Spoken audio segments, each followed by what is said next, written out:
So we are very proud of this work. So what we did is to analyze MDS patient samples with SF3B1 mutations, and we did splicing analysis.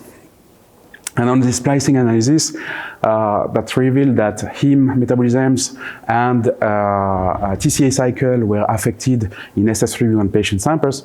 We identified that coenzyme A synthase was misspliced, and this missplicing actually depletes the cells in the metabolites generated by this enzyme, which is coenzyme A, which contribute to succinyl-CoA. And succinyl-CoA, which is important for the TCA cycle, is also important for heme synthesis.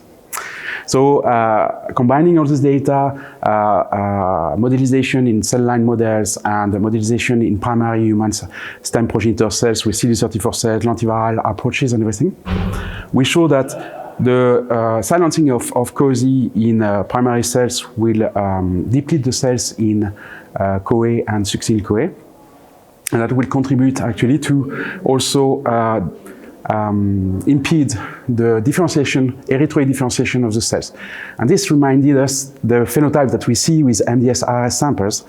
And so, because we could contribute to restoring some of this defect by adding vitamin B5 in the cell different models that we had, we saw that we could use vitamin B5 to rescue partially at least the erythroid differentiation in primary patient sample cells.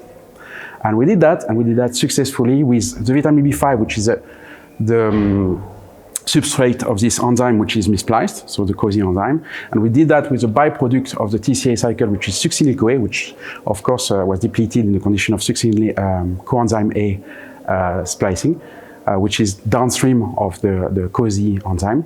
And that successfully actually enhanced erythroid differentiation in primary patient cells.